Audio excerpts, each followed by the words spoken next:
All right, Okay, good morning, we'll start. everybody. Yep. Yeah, and so my first caveat is going to be these are draft these are draft slides. This is not an official SAIC product. It hasn't been all Gucci-fied except for the template in the background. In fact, I was slapping some of them together last night. Although I do plan to do some more work on this. In fact, I might do this as a training workshop at the Borderless Cyber. I'll ask Jane, and so Dee's on here. She can maybe give me feedback if that would be a good idea or not. So good morning, everybody. Forrest here from SAIC, part of the Product Governance Board, for those of you who don't know me. And we're going to talk about ontologies for cybersecurity. This is a 101, but there's a lot of slides in here, a lot of material. I probably won't go into a lot of it in depth, but feel free to ask questions, or if you want, let's see, I'll put open the chat channel so I can see that when we're going through here. If it looks like a question we want to jump into in the middle, I can divert to it, or we can pick it up at the end. So go ahead. Yeah, next slide, please. So first, we're going to talk about three components of reality. It's going to take us a minute to actually get over to what the heck an ontology is, because I want us to start from scratch. And then we'll talk about ontology principles. That's kind of the 101. And then how ontologies fail and how we can avoid failure, which would be important for us if we want to kind of go forward with some in this direction. And then I'll talk a little bit about the current state of ontologies for cybersecurity and cyber operations. There's a bunch of work that has been done out there, or started out there in different formats, different shapes and sizes, and I'll talk a little bit about where we recommend, or where I recommend kind of going based on that. So next slide. So first, let's talk about the three components of reality. And so Robert Penrose, you can go to the next slide. Robert Penrose calls them the three worlds. Ontologists or philosophers like Barry Smith call them the three levels of reality, or orders of reality: first order, second order, third order. I'm just calling them the three components because I think a lot of people, when you hear first order, second order, third order, you think it's some type of hierarchy and rank, and it's not the case. It's more like Penrose describes it, where they're all kind of interconnected, and there's no like one is a higher level than another. But what are we talking about here? So the three components are the physical world, the world that exists around us, the mental world, which is the world that exists in our head, and then the model world, which is like the convenient world that we use to describe to each other when the real world's not sitting in front of us, or we don't understand everything about the real world that we want to, or it's not clear to us what's going on behind the scenes in the real world, the physical world. So these are the three worlds that we're talking about. So next slide.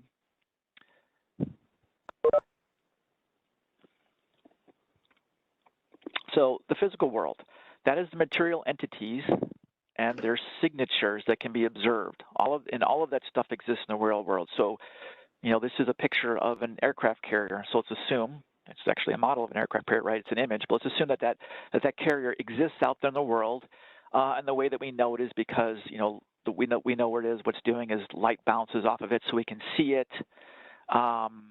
We can hear the signals coming off of it from its radars and from its communications and stuff. We can hear it.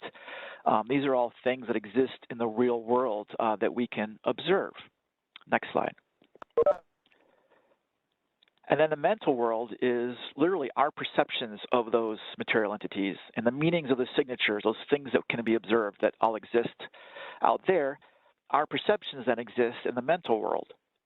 So you can see this analyst here has some measurements or some data or something that she's observing, and she's thinking, based on my knowledge, I think there's some signature in this collection which indicates there's actually, I have to change that bubble because it's an aircraft carrier. Someone switched out my slides. I had originally put destroyer. But anyway, so there's an aircraft carrier that's located at this point in this time, and I want to share that information with somebody else. Next slide. And so that's when we get to the model world. And the model, and there's two components, and this is why I wanted to start here, because a lot of times people really conflate what ontologies are. But from my perspective, there you have the model of the knowledge, which is that formal representation, in this case, of what is an aircraft carrier. Again, some people have changed my graphics from the previous slide, so apologize. And then you also have the model of the data that we observe to represent the knowledge. So you have the model of the knowledge and what we think something means, so we can communicate that real world to somebody. And then we have the models of the data that we use to kind of organize all of our observations of data and stuff that we have that we use to represent the knowledge in the real world. And so that would be, so that data model stuff would be things like standardized measurements, formats for things, ways to put stuff together, and all of that type of stuff. And so usually our recorded data in data stores is organized according to the data models and linked to the knowledge models. So this is the critical point. You have knowledge models and data models. They are not the same. Knowledge models and data models are not the same. Okay, you can have data schemas and such. That's kind of in your data model side, but knowledge models is describing the real world and how we want to communicate with each other about what the meaning is of things, of our written stuff as it relates to the real world. So before I get us all really confused, does anybody have any questions about the difference between a knowledge model and a data model? Okay, hearing none on the net and none on the chat channel, this is where things get a little bit confusing for us in the cybersecurity world. Because we're dealing with cyberspace and usually with data, it's kind of tough to sometimes separate the two things, knowledge models and data models. Because, for example, the knowledge models that we make that are machine readable, like the ontologies that we make in OWL and things like that, there's actually a data model behind that. There's a data formats and stuff and standards for how you represent your knowledge model. So there is a data model aspect to the knowledge models. And because we deal with cybersecurity, we're actually making knowledge models about data. So that could be a little bit confusing, but what the key to remember is the knowledge model piece is the semantic meanings. What is an IP address? What is a MAC address? What is the difference between them, fundamentally, metaphysically, as opposed to the format between the two and the format you might put in a, you might put in a column in a spreadsheet or something like that. So just kind of keep that in mind. You can have knowledge models about cybersecurity, which is kind of about data and stuff, but it's not a data model. So now that I thoroughly confuse everybody, I want to make sure nobody's confused about that before I go on to the rest of it. Knowledge models representing the real world. Data models is basically how we organize our data.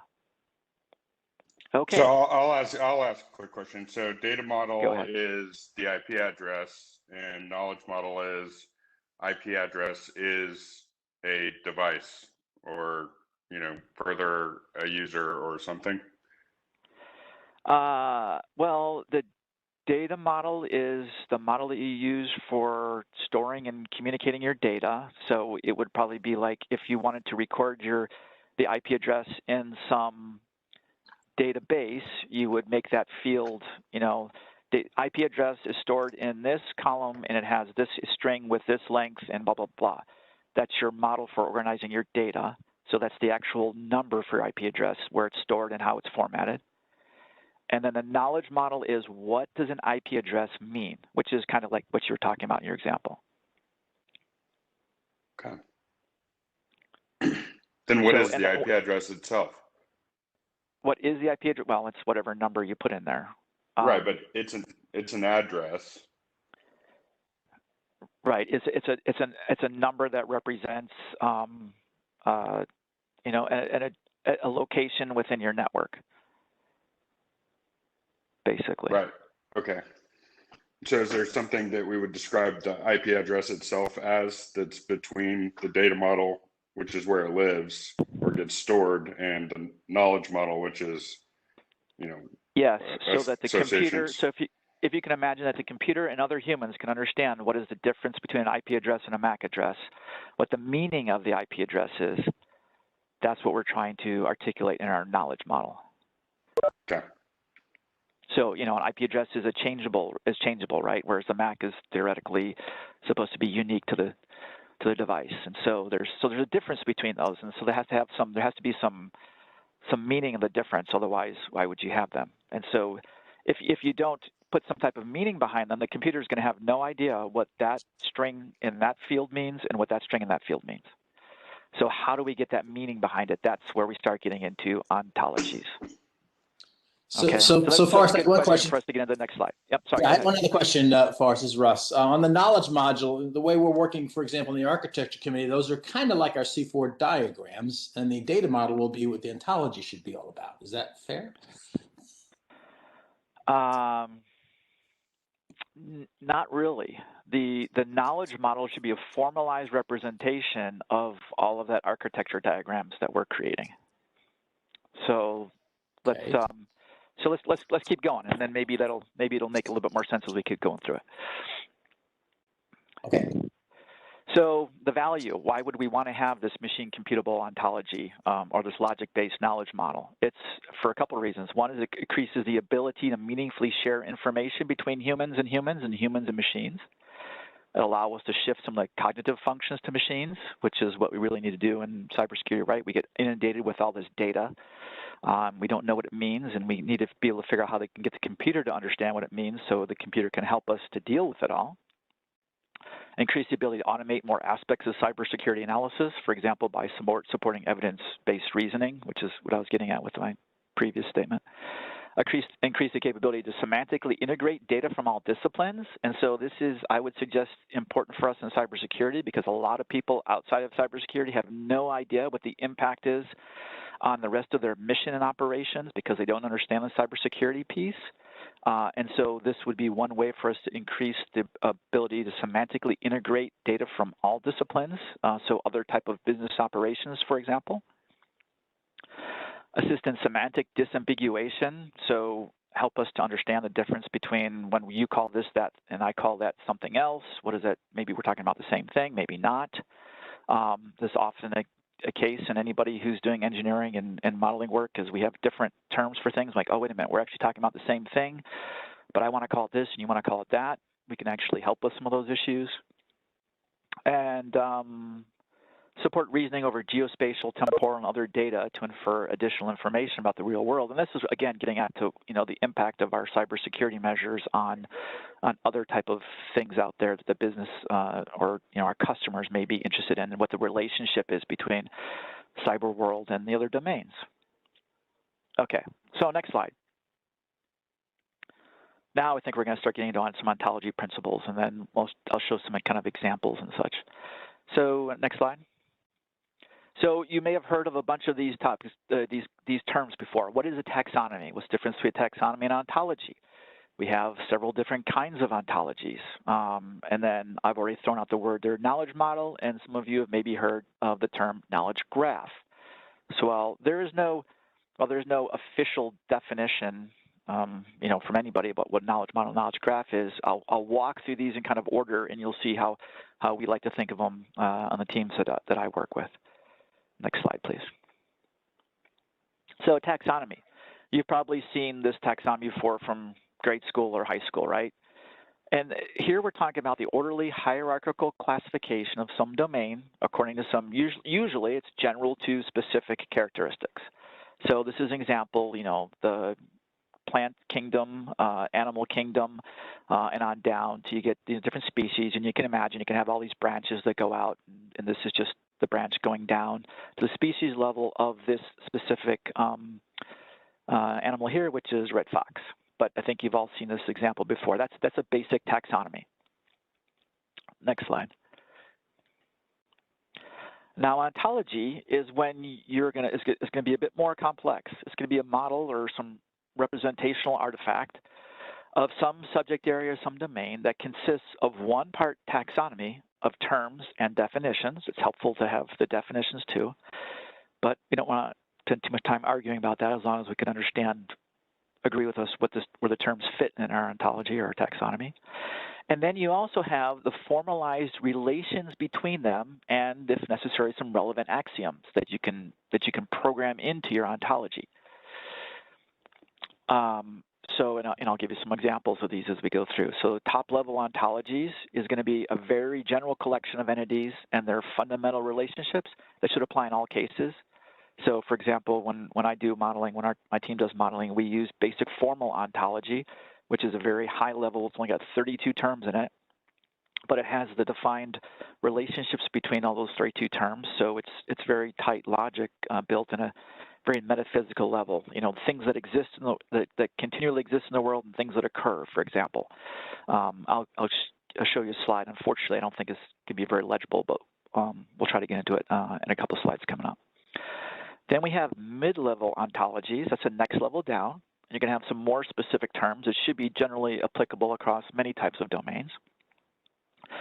And then you can have domain or reference ontologies, and that represents concepts which belong to a realm of the world, like, you know, a biology ontology, or maybe politics. I think I pulled this from Wikipedia, those examples they have. And they're going to typically model domain-specific definitions of terms. So you could have a cybersecurity ontology or a cyberspace operations ontology. And then an application ontology, that's engineered for specific purpose or application. And so that's usually going to be as detailed all the way down that it maps to data that you might collect, the data of interest. And so you can say, oh, this data represents this, and so it's linked to my ontology in one way or another. And you're going to have like use cases, and you know, it's going to, and these all build on each other. Your application ontology is usually the most precise one or granular one, but it's going to be extended from your, you know, usually your domain ontology, which is going to be built off some mid-level and top level. And this is all important to be developing it off of all these pieces so that it become more interoperable and it's logical. And I'm going to bring this up in several points in the future. A lot of times people make mistakes by starting with their data. Remember there's a difference between a knowledge model and a data model. But they look at their data and figure, oh, that's what this is, and then they build an ontology from the bottom up, and then it becomes, they kind of paint themselves into a, we'll call it an ontological corner. And it can't be extended then when you got new data because you've painted yourself into an ontological corner. So you got to do both, top down and bottom up. I'll talk about upcoming slide. Next slide. So here are some components of an ontology. You have classes, and these are the generalized universal entities. Example is the concept of an automobile or a person. All right, those are classes. Then you have individuals, and that's an instance of something that exists in the real world. For example, me. I'm a type person. And then my car is my Audi A4. That's my automobile. I guess I should have swapped them there. Sorry. First time I've briefed these slides. So I'll keep, and I'll appreciate feedback on the slide deck too, because I'm going to, like I said, I'm going to try and use this for other purposes. So those are the individuals. Those are the things that exist in the real world, which are of some type, like a person or an automobile, which are classes in my ontology. Then I have object properties, and that's the formalized relationship between classes or individuals. When you have them between classes, it means that any time you have an instance of those things, that relationship is going to exist between them as well. But so, for example, people drive an automobile. So if we say in our class level, people drive an automobile, that means whenever I have an instance of a person, Forrest, and their car, I can make the assumption then that I drive my car. So Forrest drives Forrest's Audi A4. So that's two kind of instance or individuals which are linked by an object property between them. Then we have this idea called data properties, and that's the relationship between individuals and their unique attributes. And that is, in this case, Forrest Hare's Audi. So my Audi has VIN, and then the literal is the actual data that we observe about the individuals. So in this case, it's, you know, this VIN. So putting it all together, Forrest drives Forrest Audi. Forrest Audi has VIN 129 RT 43 blah blah blah blah, whatever the case is. So that's the relationship between this number here and the car it belongs to and the person who drives that car. So a lot of times when we conflate these things and we have a database and we say, oh, we keep track of 129, you know, 12RT44, that's Forrest's car. Like, no, that's not my car. That's a vehicle identification number, which is just an identifier that's related to my car that I drive. Okay, so these are the basic components, and there's And you'll see coming up in slides, the class terms are all little yellow circles. Individuals are going to be purple diamonds. Object properties are blue. Data properties are green. And literals are just numbers or words or strings or whatever the case may be, the data that we actually have about those things. Okay, next slide. So here's kind of putting it all together. And I apologize, I don't have a nice cybersecurity instance that I've put together yet. Still working on that. But when you have your ontology-based knowledge model plus your instance data all put together in usually some graph database, that's when you now have a knowledge graph. And you may have heard the terms enterprise knowledge graph. Well, that would be like all of your enterprise information across the entire enterprise, perhaps, would be all kept in a graph. And so that arranged according to ontology, and now you have a knowledge graph as well. And once you have this knowledge graph, you can do lots of cool things. You can now reason over the domain and the data related to reality in such a way that the computer can follow along or even identify new knowledge for you. That's why the stuff that we're talking about here has often been called good old-fashioned AI. All right, the AI that's become popular now, this kind of machine learning AI, is useful in many ways, but it could be dangerous in some ways because you're waiting for the computer, or you're relying on the computer to find patterns. And as we all now talk about, sometimes the computer can be fooled. Sometimes you'll give it one set of training data and a different set of training data, and it sees different patterns in there. You can't go back and figure out how it figured out that pattern in the first place because it's all just kind of learned it by itself. But when you have an ontology, supervised learning and ontology-based AI, you can now audit a lot more effectively what the AI is doing for you. So here's your this graphic here on top is those class terms. Remember the little yellow circles. So the idea of a country or a person or a government organization. Then there's the countries that exist in the world. Country 1 exists out there, and we can say country 1 has name, Russia in this case. And person 1 here has name Putin. And why did I say person 1 instead of just calling this Vladimir Putin? Because people change their names.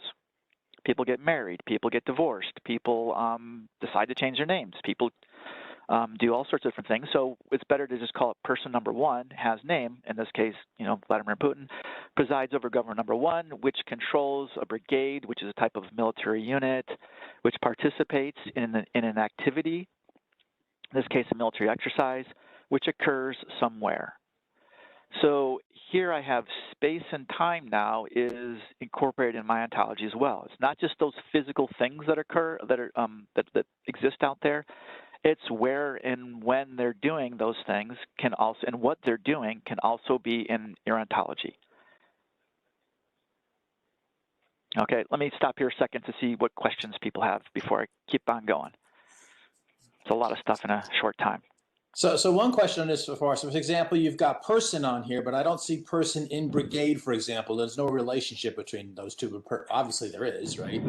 Well, okay, so this person is the person that presides over a government which controls a brigade. You can, yes, it's not, but you can also have this brigade also has member, so it would be a has member, and then would be, person 1 through 1,000, roughly the size of or 500 to 1,000, whatever, depending on the units of a brigade. So yes, it would be, this would also be, has part, companies as well, and then you could imagine that you would have links to all the people, perhaps if you had the information about them.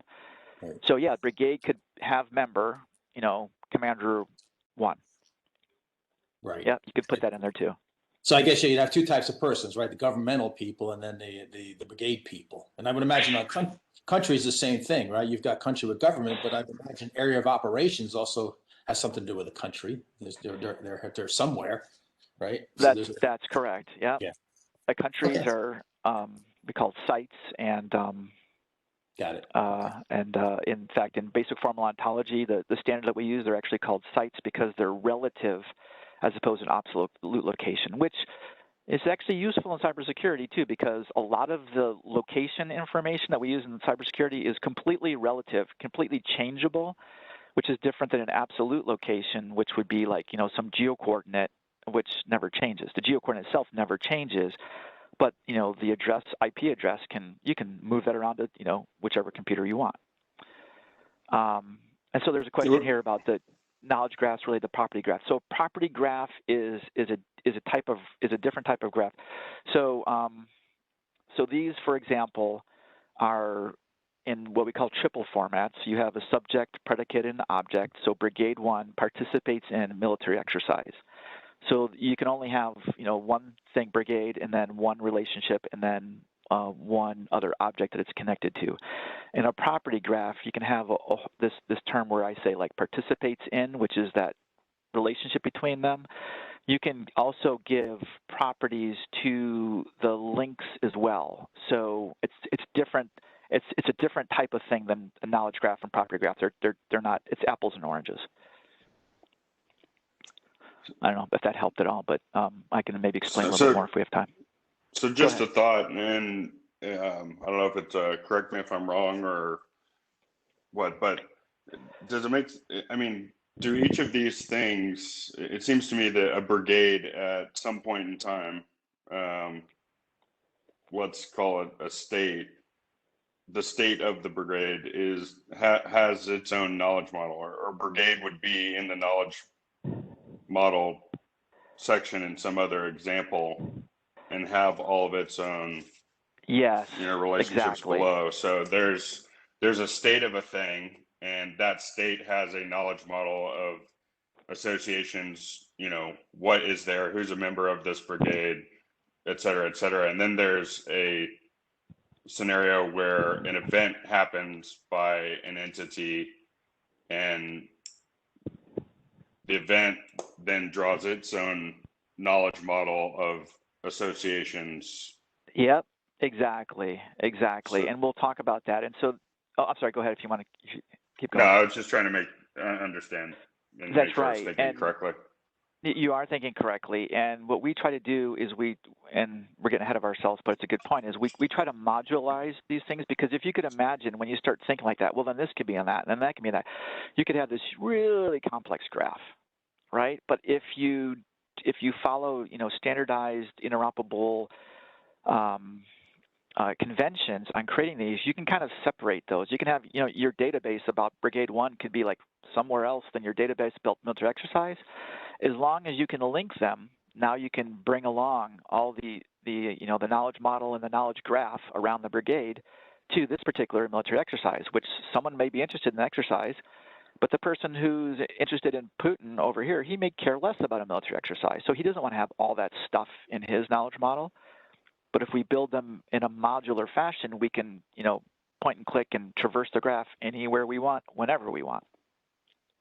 Which is, you can imagine, within a computer network, that could get pretty darn complex pretty quickly if you don't structure it logically. Which is, again, sometimes the problem people have that problem, especially if they build it, bottom up, and then they find themselves, they ontologize themselves into a corner. Yeah, I mean, I think, and that's a big part of what we in OCA need to define are those upfront rules of, this is the ontology and how you build the ontology. I think that's where human machine teaming will come in to say, get the users involved in defining the relationships or adding additional, data or properties to things that are their own. What was the word? Yeah, in their domain. Yeah. Where they're the experts in, right? Like that's got to constantly evolve, but as that gets defined, then automatically or programmatically the machine starts gathering the additional data that's available, given when an event occurs. Yep. Okay, good. Next slide, please. Keep pushing along here.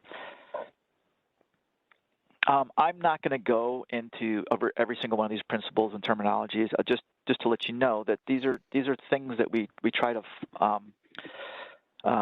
follow when we're developing them. Some of them are fairly simple, using singular nouns, lowercase for common nouns, or just kind of like conventions when you're making them. I'll just highlight a couple of them here. You want to have maximum consensus. Number 2. with authorized usage, people who are using it, you want to make sure that the people who are actually using it agree as much as possible, or at least understand your terms and definitions.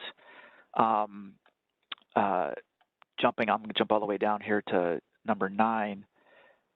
Ensure univocity of terms, meaning your terms are unambiguous. So a good example is the term tank. All right, I work in defense intelligence. When I'm talking to somebody about a tank, usually for me or for us, everyone in the conversation know that that's a battle tank, something with a tracked vehicle with a howitzer barrel.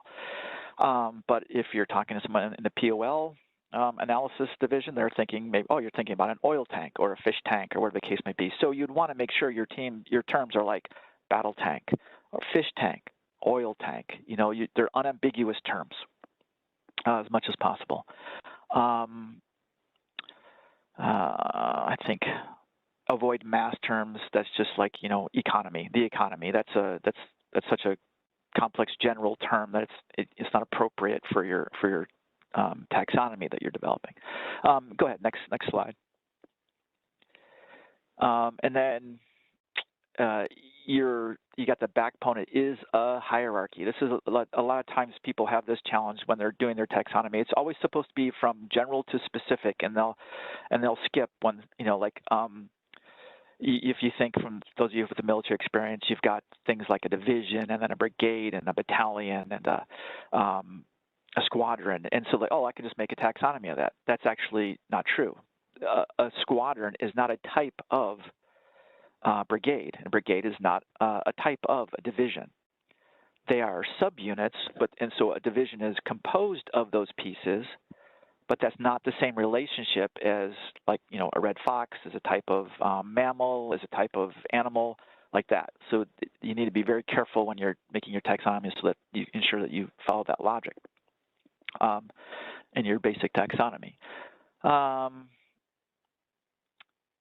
Yeah, 25. This is real tough, especially for folks in cybersecurity. You want to adhere to the rule of objectivity, which means describe what exists in reality, not what is known about what exists in reality.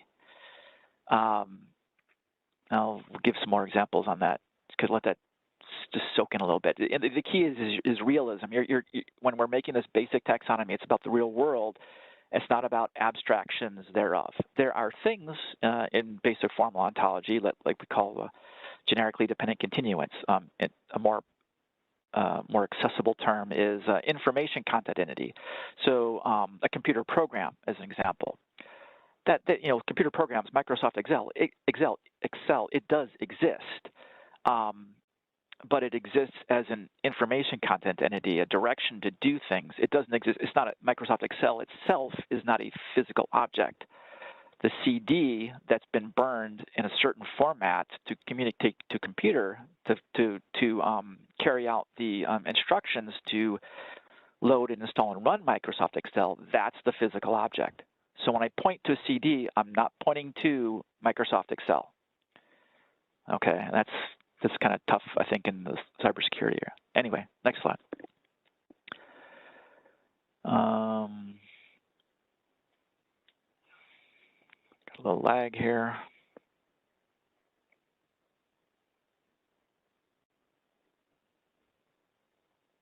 There we go. Definitions. I'm not gonna get.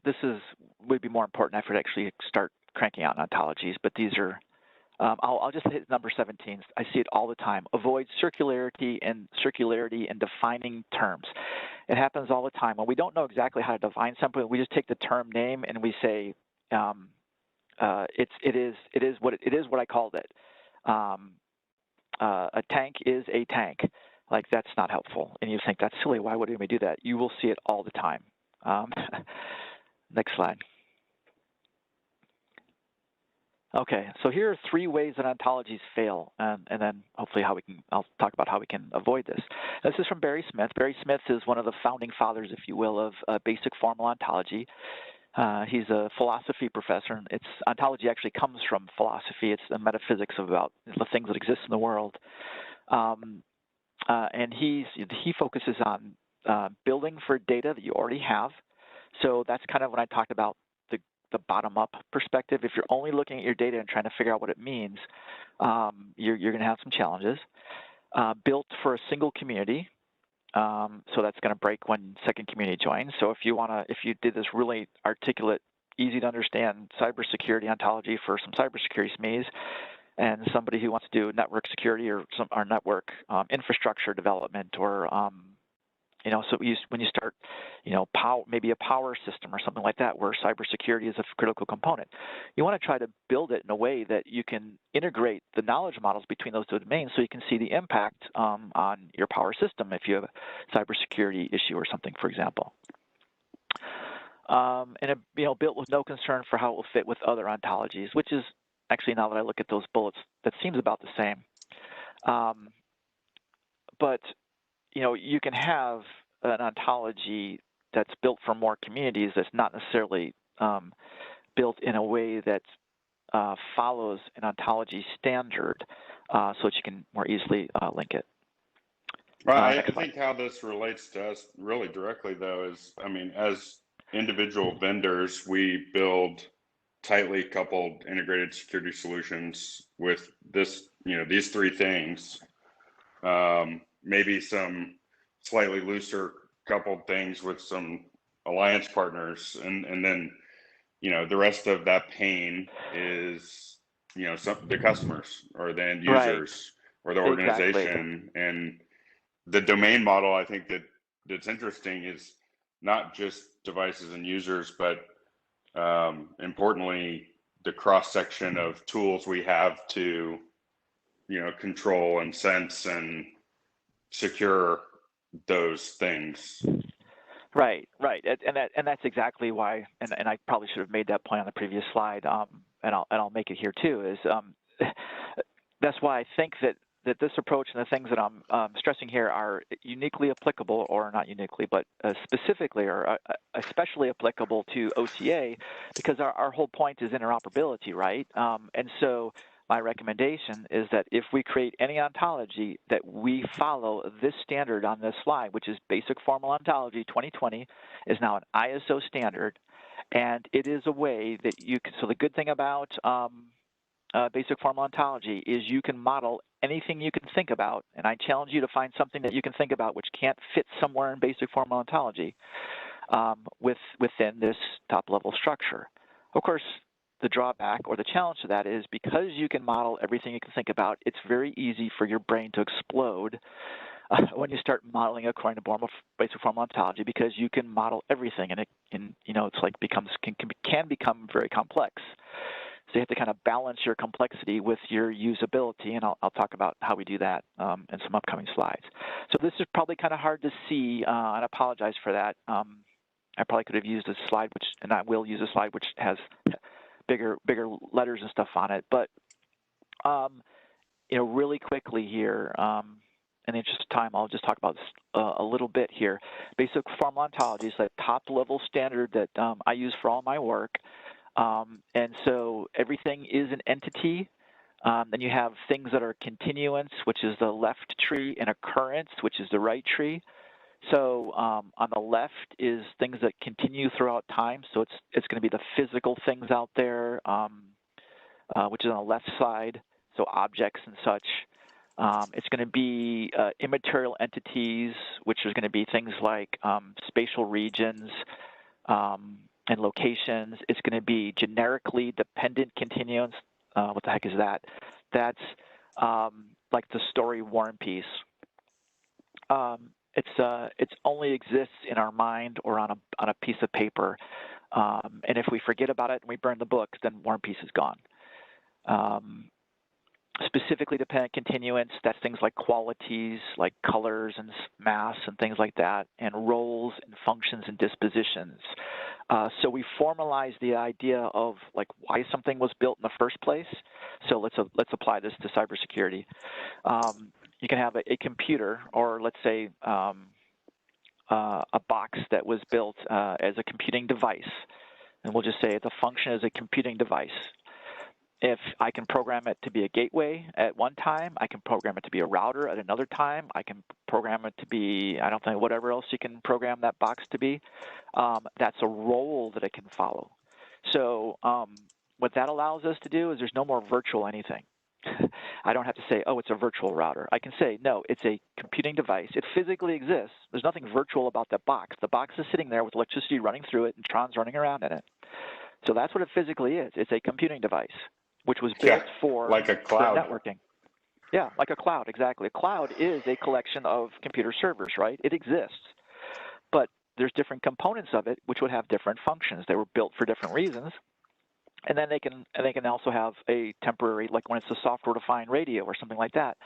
That's a role that it can carry out over a time period that's realized. And the reason it says realizable entity there is for roles and functions. Sorry if you can kind of see those in the middle of the graphic, is because they're realized in some process.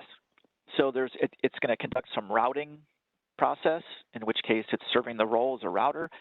It's over some time period. And on the right side is those things that occur over time. So it's instances. So it's like, zero-dimensional, which is an instance in time, or a one-dimensional, which is some length of time. And then the processes that phishing, computing, things like that. Those are all they can all be formalized as well. So everything is somewhere extended from BFO. And so now whatever ontology module I create, whatever computer it plugs into, it can be wholly interoperable. And this in itself is an open standard. And so as far as the open standard data model, according to which these ontologies are developed, it's usually RDF triples. Resource Description Framework is an open standard. So back to your property graph, the property graphs are usually like Neo4j and ArangoDB, which are not open standards. RDF triple stores are open standards, so I would kind of recommend, if we did ontologies, that we would do them that would be optimized for an open standard of ontology utilization. Next slide. Okay, and if you want to learn more about BFO, there's demand. You can, Adam just put a couple of links in there. You can, he's got a whole bunch of tutorials out on YouTube. And so you can learn more about all of this, the metaphysics behind basic formal ontology. And I like his picture there, deep thinking, I guess. And if you have any questions on that stuff, feel free to shoot me a note. And if I don't know the answer, I'll ask Barry. Next slide. And so the hub and spoke approach, and this is what was brought up a little bit earlier, is so we start with basic formal ontology, and then we extend from mid-level ontologies into our domain ontologies, and then application ontologies is those little knowledge models for the whatever level of analysis that you want to do. If we do it right, we can the domain SMEs can create their own application and ontologies, or application knowledge models and knowledge graphs, and then we can traverse across them however we want. So that's one way. Another way to kind of get over those drawbacks. Next slide. And it's also important to follow a coherent development process. This is the only SAIC SAIC rights reserved graphic in this deck, which is the cosign process that we follow in SAIC, where we scope the domain. You get with the interview SMEs, you break down, you come up with decision support questions, or what some people call competency questions, or use cases to try to figure out what do you want to do with your ontology. Then you start with developing your lexicon, pulling from wherever else the words already exist, and terms and definitions exist, make sure everyone agrees on those. Then you establish your taxonomy. Then you take a look in your data holdings, because you ultimately need to connect it to data. So, cybersecurity, you're going to have logs and stuff that you have to somehow, that stuff in your data files have to be linked to your ontology somehow. So you have to do top down and bottom up, got to do both. You just don't want to do one or the other. If you do top down only, you come with a nice logical, chart that you can put on the wall of your office, which you can't actually implement. If you do bottom up, then you can only implement it on the data that you currently have, and there's no guarantee it's going to be any logical at all, so the computer's not going to be able to take much advantage of that ontology. So once you've done your bottom up and top-down, bottom-up linking. You put together your ontology itself, publish it, socialize it. And the key here is iterate and revise. You don't want to start with boiling the ocean. You want to do a simple model, get it to work with your data, and then you go back and refine it, put more complexity in it in order to make it more, be able to do more inferencing and reasoning. Next slide. Okay, so current state, I'm almost good on time. So current state of cyber ontologies. Next slide. There are a couple out there, and you can, you'll be able to find some research papers done by others who have done some sample modules and stuff too, but these are, I think, some of the bigger ones. Kubrick's Common Core Cyber Module, which if we have time, I'll go over to Protege. Adam's sending a bunch of links. There's the Desktop Protege, which is a modeling tool you can put on your computer. There's Web Protege, which is what I'll show here in a second, hopefully. And then there's other types of tools. Mobi is another one that we use. Top Quadrant's another one that Adam put in the link there. So let's go ahead and click the next slide. So here's the Common Core ecosystem. Again, these are a collection of mid-level ontologies mostly, and then some domain ontologies are at the bottom. So there is a cyber ontology out there. Again, the challenge with their ontology is not an application ontology; it's a domain ontology, and it doesn't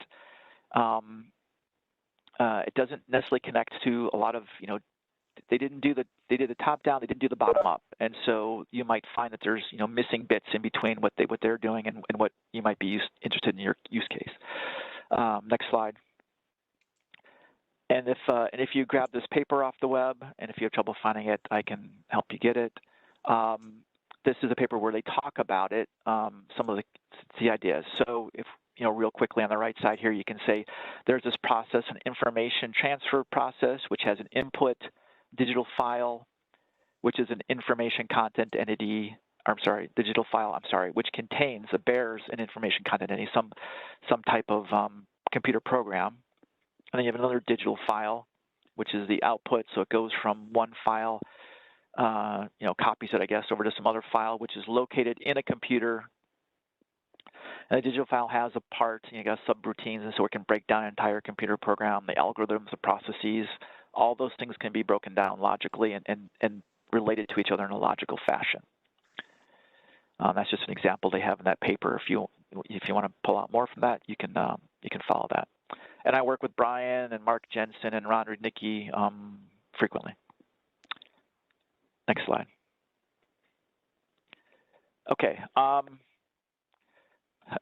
Before I go and spend a little bit of time in Web Protege to show you some of the details in those ontologies, what you didn't get today is an example of a knowledge graph of cybersecurity data of interest. So I didn't give you an application here of this, and then how you can do inferential reasoning using a cybersecurity knowledge graph. I just don't have one put together for us right now. But you can follow that link in your leisure and enter that query into the query window and notice what type of answer you get. And you're like, how the heck did they do that? Well, they did that because they used natural language processing to break down a plain language query into an ontology formatted Sparkle query to go across their knowledge graph, which was organized according to an ontology, a commonly understood ontology, to get the answer to the question. And so can we do something like that for cybersecurity? Yes, we can. If you have the right ontology and data organized according to it, you can do it. So I'm going to go ahead and take the screen here. And if anybody has any questions while I'm pulling up this demo, go ahead and type them into the chat channel, and I'll try to get to them here. Let's see, application. Let's just do screen. Screen, this one. So while you're pulling that up, it seems to me that we need to do ontology work, but then with, that's top down and bottom up. But then there's an opportunity to define that given, which would be the state derived from, any combination of things defined in the ontology. And then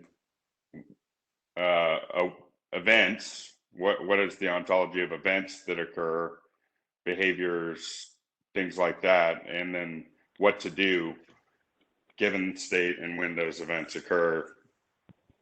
You know, the system should do this, or something should do this. Yes, I think. Sorry, I was half listening and half trying to figure out why my computer's not sharing. It says we had a problem sharing your content. Try again later. It's not going to let me do it. Do a quick, see if I can do a quick screen capture. I don't know if it's going to be very helpful. Active cyber threat mitigation. Cyber attack. Oh, come on. All right, it's not letting me. It's not letting me show. All I was just going to do is just show some more of the details of taxonomies in the Kubrick modules. You know, you can just see how they've. You can imagine, you know, network, computer program, and all those things. Just kind of how it's organized. But it looks like it's not going to let me do it from my work computer here. So I will stop now and open up to a couple of minutes of extra questions, additional questions.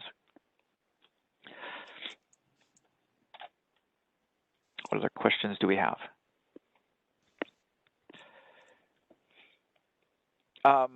Yeah, I mean, if you want to, we can either do a deep dive with people who really want to get geeky into, you know, really nuts and bolts of the ontology modules that I've seen and worked with. We can certainly do that. Because obviously I'm not going to be able to pull them up today, and that's in the short time period anyway.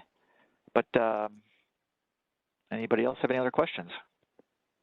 Yeah, I guess, you know, you mentioned what we didn't get today was an example of a knowledge graph with cybersecurity data of interest. If a little sample of that would be really helpful, I think, if you have such a thing. Yeah. It would. I'll have to put one together. It hasn't been. It's been on my list of things to do, but I'll take a look with some of the people we worked with and see if someone's got a good example. For example, I worked with Precisely. Which is a small company, and they did a demo of using this for some cybersecurity purposes, and maybe I could put that together or talk with them. Just a taste of it. I think will just give us a nice idea. You know, that's great if you can do that. Yep, I can do that. Any other questions?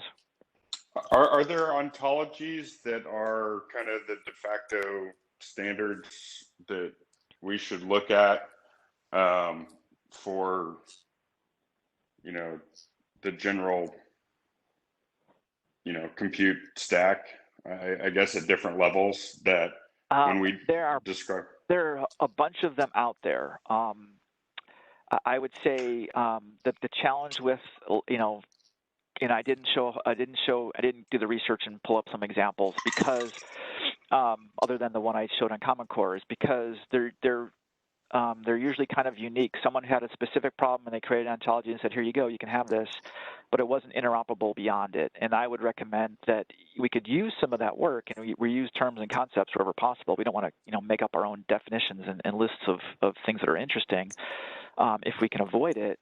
But in order for it to be interoperable, I would recommend using ones like the Common Core, which I was going to try to show you now. So yes, there are some out there already. Okay, would like the gosh, what is it? The OCI stack. I mean, is that the OSI? OSI.